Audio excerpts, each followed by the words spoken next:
Qala al-mu'allif rahimahullah ta'ala wa nafa'ana Allah Rabbi zidna ilman nafi'an warzuqna fahman wasi'an wa amalan mutaqabbalan bi rahmatika ya arhamar rahimin. Bismillahirrahmanirrahim. Diriwayatkan dalam kitab Tirmizi dan Ibnu Majah dari Abdullah bin Abi Aufa radhiyallahu anhu bahwa Rasulullah sallallahu alaihi wasallam bersabda, "Man kanat lahu hajatun ila Allah Ta'ala aw ila ahadin min bani Adam falyatawadda wa yuhsin al-wudu'a summa yusalli rak'ataini summa yusni ala Allah azza wa jalla wa yusalli ala nabi sallallahu alaihi wasallam summa yaqul La ilaha illallahul halimul karim Subhanallahi rabbil arasil azim Alhamdulillahi rabbil alamin As'aluka mujibati rahmatika Wa azaima maghfiratika Wal ghanimata min kulli birrin wassalamata min kulli ismin La tadari janban illa ghafartahu Wa la hamma illa farajtahu Wa la hajatan hiya laka ridwan illa quritaha Ya arhamar rahimin. Barang siapa mempunyai hajat kepada Allah subhanahu wa ta'ala atau kepada salah seorang dari anak Adam, yaitu manusia, maka hendaklah ia berwudu dan membaguskan, kemudian salat 2 rakaat, lalu memuji Allah azza wa jalla dan mengucapkan salawat kepada Nabi sallallahu alaihi wasallam. Selanjutnya hendaklah ia mengucapkan Tiada Tuhan selain Allah yang Maha Pemaaf dan Pemurah, Maha Suci Allah pemilik arsy yang agung. Segala puji bagi Allah Tuhan sekalian. Aku mohon curahan rahmat-Mu dan kepastian ampunan dan perolehan segala kebaikan dan keselamatan dari segala dosa. Jangan biarkan dosa padaku melainkan Engkau telah mengampuninya. Dan jangan biarkan kesusahan padaku melainkan Engkau telah menghilangkannya. Jangan biarkan keperluan yang Engkau ridhoi melainkan Engkau telah memenuhi. Wahai Tuhan yang Maha Penyayang di antara para penyayang. Menurut Imam Nawawi, hendaklah berdoa, Ya Allah, berilah kebaikan kepada kami di dunia dan kebaikan di akhirat, dan lindungilah kami dari siksa api neraka. Diriwayatkan dalam kitab Tirmizi dan Ibnu Majah dari Utsman bin Hanif radhiyallahu anhu bahwa seorang lelaki buta mendatangi Nabi sallallahu alaihi wasallam lalu berkata, "Berdoalah kepada Allah Subhanahu wa taala agar menyembuhkan aku." Beliau bersabda, "Jika Engkau kehendaki aku doakan, dan jika Engkau kehendaki bersabarlah, itu lebih baik bagimu." Orang itu berkata, "Maka doakanlah." Kemudian Rasulullah SAW menyuruhku berwudu dan membaguskannya, lalu berdoa dengan ini. Allahumma inni as'aluka wa tawajjahu ilaika bin nabiyyika Muhammadin nabiy rahmah sallallahu alaihi wasallam.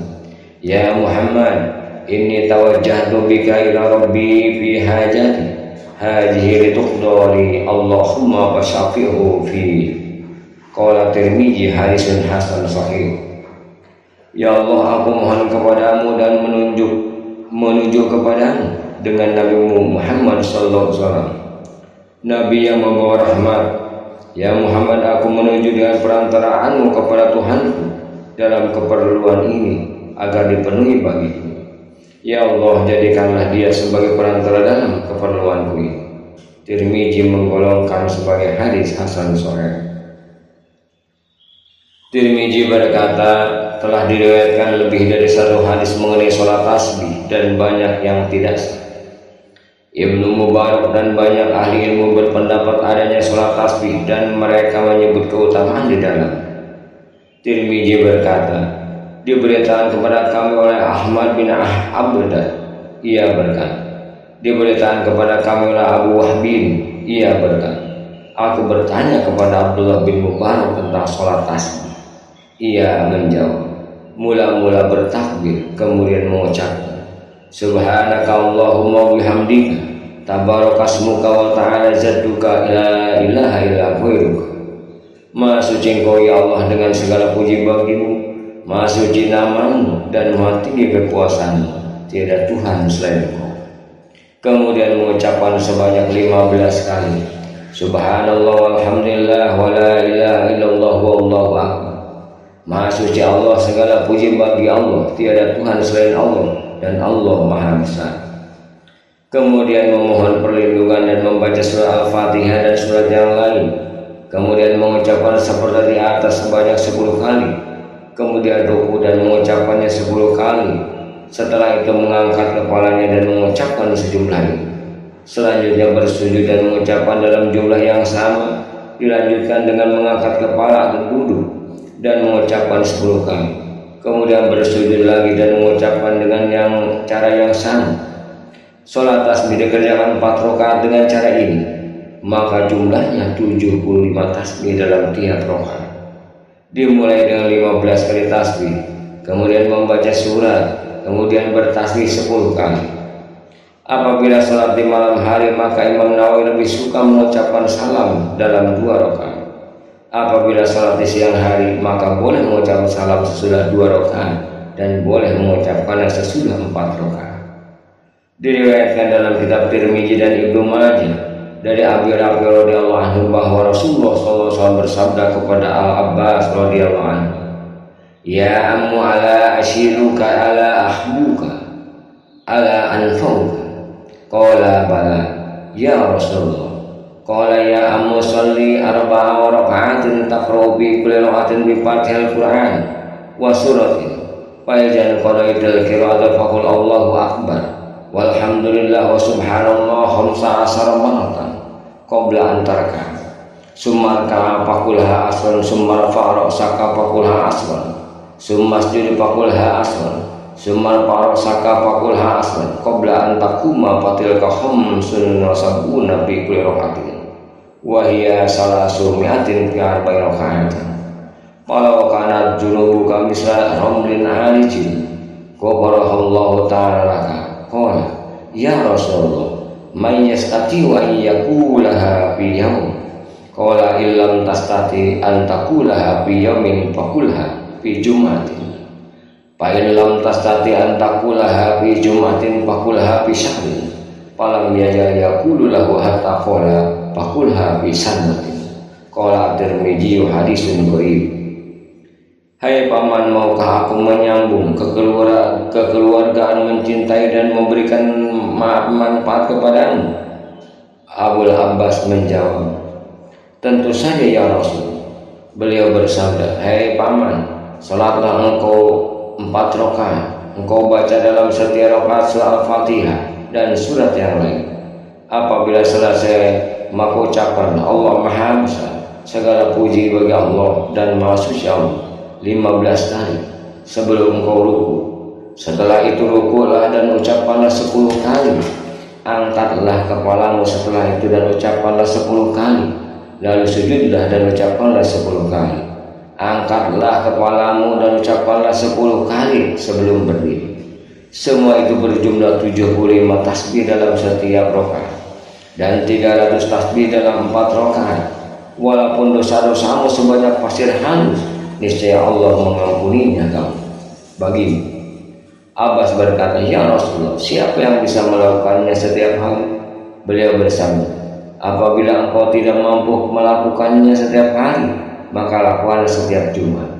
Apabila engkau tidak mampu melakukannya setiap Jumat, maka lakukanlah setiap bulan. Demikianlah seterusnya hingga beliau mengatakan lakukanlah setiap tahun. Tirmizi menggolongkan sebagai hadis gharib atau ganjil. Imam Abu Bakar Ibnu Al-Arabi dalam kitabnya Al-Ahwaji bi Syarhil At-Tirmizi mengatakan bahwa hadis Abi Rafi ini lemah, tidak ada asal dalam kesahihannya maupun kehasanannya. Tirmizi menyebutnya agar tidak terperdaya oleh, dan perkataan Ibnu Mubarak bukan hujjah. Al-Aqili berkata, tidak terdapat hadis sahih mengenai salat tasbih.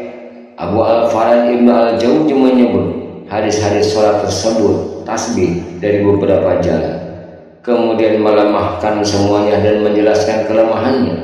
ia menyebutkan dalam kitabnya tentang hadis-hadis maudhu atau buat.